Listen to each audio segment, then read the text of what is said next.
The laugh sounded like a lock snapping open. I had polished his shoes in the dark, taken his calls at 2 a.m., lied to his friends, paid the plumber when he refused, and baked cake for the woman he had forgotten to celebrate. I had been the shadow that kept his light from blinking out.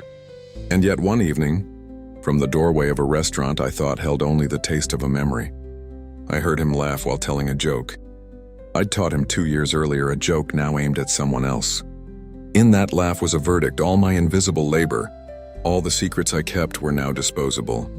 Before we dive deep into this emotional story, tell us, have you ever carried someone's burdens only to be replaced when they found comfort again? Drop your thoughts in the comments below. Let's talk about it. Don't forget to like, share, and subscribe for more powerful life stories that touch the soul and remind us of our worth. Where are you watching from? Comment on your country and let's see how far this story travels. Stay tuned till the end. The twist will leave you speechless. People keep the wrong things when they're shaping a life together. Receipts, old messages, a forever jar of small perfunctory apologies. I kept weightier things. The names of his creditors when he forgot them.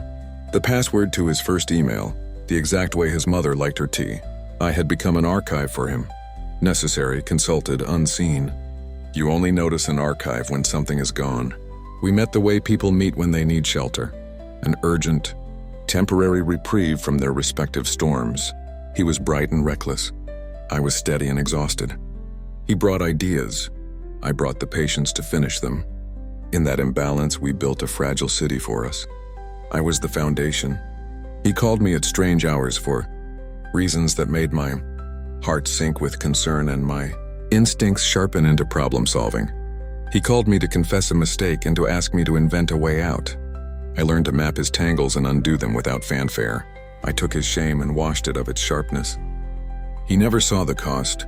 There is a particular way betrayal begins, not with fanfare but with a misfiled receipt, a foot in the door, a fabricated small truth that eventually becomes a canyon. The first time I noticed the fissure, it was almost laughable. A lipstick I didn't own on the collar of his coat. He explained. I believed. I told myself love involves believing good explanations. That was my first mistake. After that, the betrayals grew bolder like a plant following light. He stopped calling when he said he would.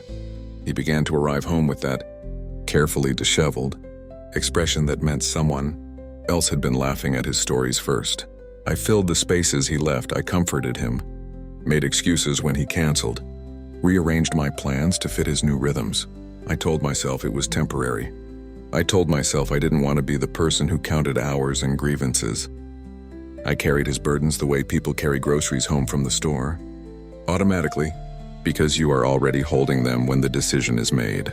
I filed away his explanations, drafted messages so he wouldn't have to say the awkward parts, paid the fines before they doubled, and learned to speak on his behalf at meetings where his nerves failed. I did not understand that by making his life easier, I was also making myself invisible. He was late to dinner the night I heard the laugh. I had picked the table by the window, smoothing the napkin with hands that had once smoothed his hair during fevered nights. I watched the door, watched couples pass and repass, convinced irrationally that at any moment he would stride in, proofreading the space between us. They came as pairs of shadows and light, a woman with a red coat that matched her laugh, a man with easy charm.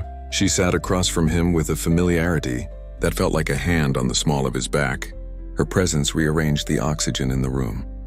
Then casually he repeated the joke I'd once told him in bed, the I'm cadence, the pause, the ridiculous twist I'd perfected to make him snort laugh. She laughed. He laughed with her. The sound was not private. It rippled across our shared history like someone stepping on a long-hidden photograph. It took a moment for the meaning to settle, like a stone finally finding its place in a riverbed.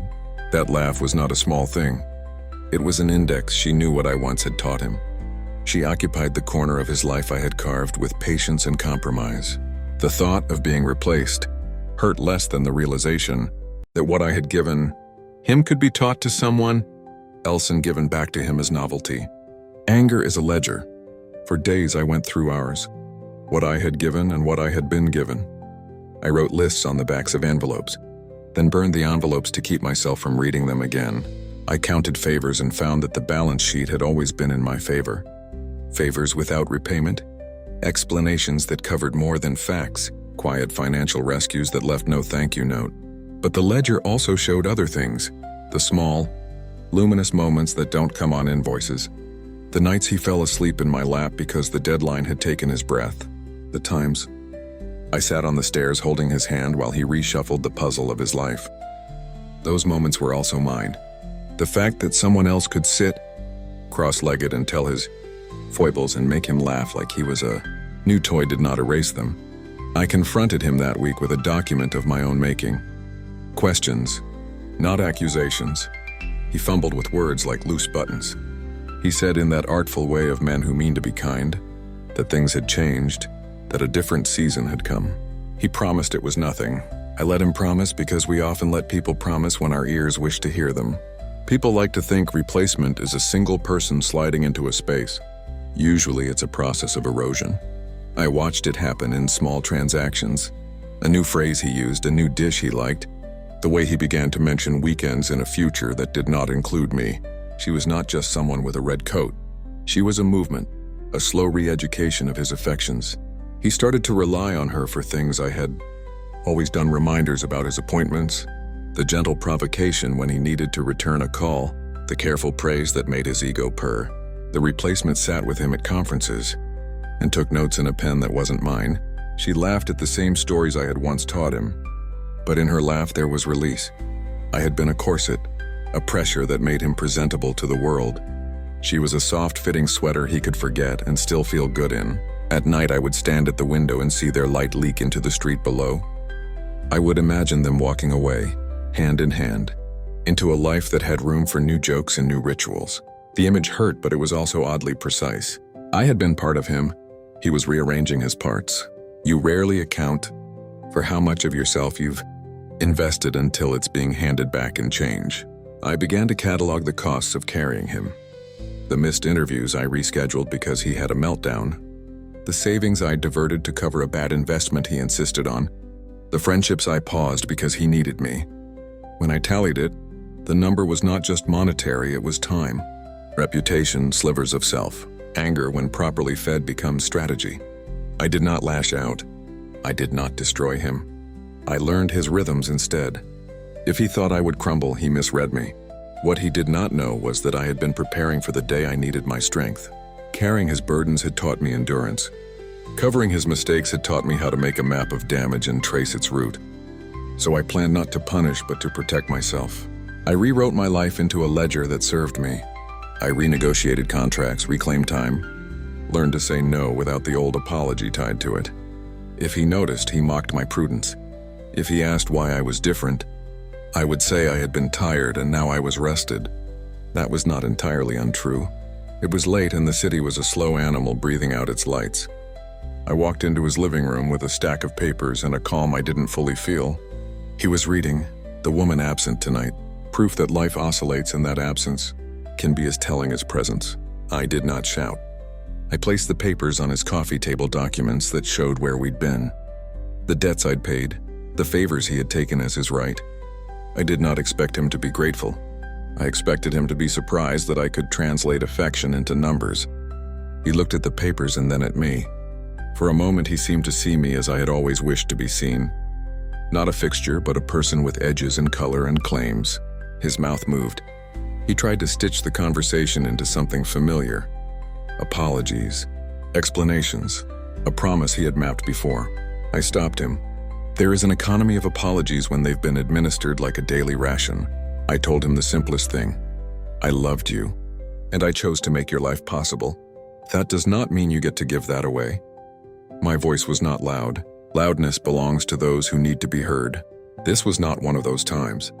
He feigned hurt and then, in a peculiar mixture of irritation and entitlement, offered me the old arrangement to stay and be helpful, but make less noise about it. He wanted the comfortable ghost of me, but I had already filed my own papers. In the months that followed, I learned how to be the person who does, not live in other people's apologies. I moved my plants to a sunlit balcony. I let the small rituals come back to me, cooking for myself, going to the cinema without asking for permission, learning the names of street vendors I had previously ignored. The laughter, I once coveted no longer sounded like a verdict, but like a different chord in a song. I had stopped singing. He found his new routine. She continued to teach him jokes. And to serve as the soft fabric that made it easy to keep showing up. They had their laugh and it no longer pierced me. But replacement had its common mythic injustice. Those who replace seldom inherit the depth of what they replace. They receive the surface comforts, anecdotes, weekend plans, curated smiles, and miss the small gritted things. The nights of illness and the stubbornness to hold on when the map was lost. That is not an indictment so much as an observation. I carried my burdens until I could set them down and fold them into things that fit me rather than him. I covered his mistakes until I learned how to cover my own. When I heard him laughing about my replacement again, it was from a distance, a sound that once would have detonated me. Instead, I smiled. The smile was not cruel. It was recognition. People believe that loyalty is a coin exchangeable and measurable. But loyalty is architecture. It shapes and supports the lives built upon it. When you carry another's burdens, you are not wholesale discarded because someone learns to carry them in a different style. You are instead an entire blueprint that cannot be duplicated by imitation. If this story leaves you with anything, let it be this. Generosity without boundaries invites erosion. Loving someone does not require you to disappear into their shadow. There is power in being the person who carries burdens, and equal power in being the person who chooses when to stop carrying them for others. I did not leave because I was spiteful. I left because I needed to live in a house that remembered my name. And when I finally did, I heard his laughter no more as a condemnation but as evidence that people will always find new ways to be happy. Happiness is not a finite resource. It is a pattern. Sometimes that pattern includes you. Sometimes it does not. You, however, must remain. The last thing I told him, not as a threat, but as a careful closing, was this. You will keep laughing. Teach her my jokes. Tell her my secrets. But when the weight comes, and it will come, don't expect me to lift it. Again. He blinked as if he hadn't expected the sentence to be so ordinary, so utterly final. It was neither triumph nor defeat. It was simply finally the truth. And truth, once told, has a way of changing the landscape. Thanks for watching. Sometimes the hardest battles are the ones we fight in silence, carrying someone else's burdens, hiding their flaws and losing ourselves in the process. If this story touched your heart, remind yourself you deserve the same care you give to others. Don't forget to like, comment, and subscribe for more deep, emotional stories like this. Tell us where you're watching from and share what lesson you're taking away from this story. Stay tuned for the next story because healing, strength, and self-worth deserve to be told.